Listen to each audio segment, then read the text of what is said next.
لو ممكن حضرتك تحركي عربيتك موقفه الصف وراكي. وانا مش هتحرك من هنا غير اما احط بنزين، واديني قاعده اهو. مولاي يا ابني خلينا نخلص. نخلص؟ هو انا قاعده فوق راسك؟ قله الذوق دي. باي. اهلا وسهلا يا ابني، نورتنا. اهلا بيك يا عم، ده نورك. يحيى ده يا عمي اقرب واحد ليا وصديقي جدا، ونعرف بعض من 7 سنين تقريبا، واكتر واحد بثق فيه. اهلا وسهلا، شرفت يا ابني. شرف مقدرك يا عم. وحضرتك برضو مهندس زي الباشمهندس ابراهيم؟ لا يا فندم، انا خريج علوم الحقيقه وشغال في شركه بترول هنا في مصر. بترول؟ ما شاء الله ما شاء الله. ربنا يكرمك يا ابني ويقويك. اشكرك يا عم. ربنا يخليك. تعال مريم. تعالى، دي بقى مريم تبقى اخر العنقود. اهلا بيك. ومرات عماد. انا عماد جوزها وده علي ابننا. ربنا يخليهولك. اهلا بيكم. في الحقيقه انا وصل لي التوكيل الحمد لله من يومين، وقدامي كام يوم كده واوثقها من الخارجيه ونبقى جاهزين لكتب الكتاب. طب عال قوي، دي اخبار جميله. على فكره لو عوزت اي حاجه من الخارجيه انا ليا اصحاب كتير هناك، ما تتكسفش، قول على طول. ها طبعا اكيد طبعا. بص بقى يا عمي، انا مدي ليحيى فلوس بزياده عشان طبعا العروسه تجيب الشبكه اللي هي عايزاها وتجيب كل اللي هي عايزاه. يا ربنا يا ابني يتمم بخير.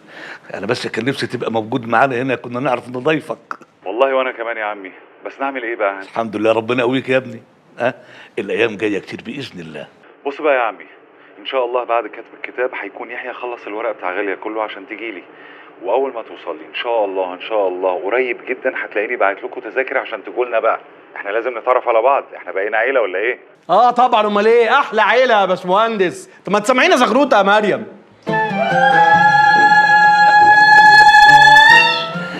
الف مبروك يا بنتي. الله يبارك فيك يا بابا. مبروك يا نسا غاليه. الله يبارك فيك. ياه، الف مبروك يا غاليه. انت مش متخيله انا مبسوطه قد ايه. ربنا يتمم لك على خير. الله يبارك فيك يا حبيبتي.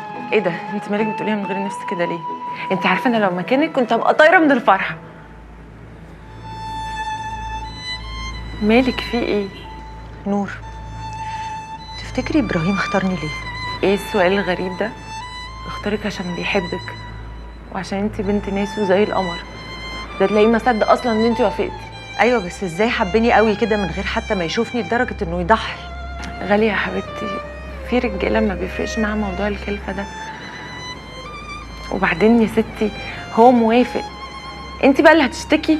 طيب نفرض في يوم حب يخلف، ليه يربط نفسه بواحده شايله الرحم؟ هو انت شايله بمزاجك يا غاليه؟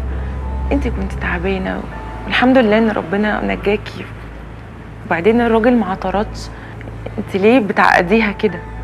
ما تستقليش بنفسك يا غاليه، ولا تفتكري ان انت ناقصك حاجه. ربنا زي ما بياخد زي ما بيعوض. مش يمكن ابراهيم ده هديه ربنا ليكي؟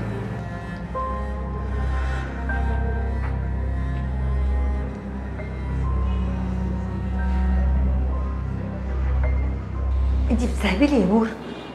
مش احنا متفقين نروح مع بعض؟ دكتور سنان ايه بقى اللي ظهر دلوقتي؟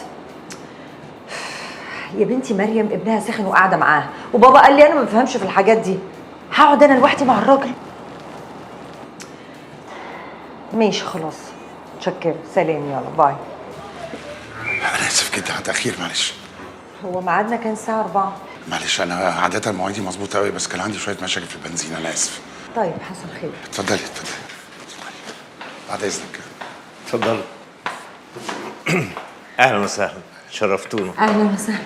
حضرتك بتدوري على حاجه معينه؟ انا كنت عايزه اشوف التوينز لو سمحت. الف مبروك يا عروسه. الله يبارك فيك. دي اخر تشكيله عندنا.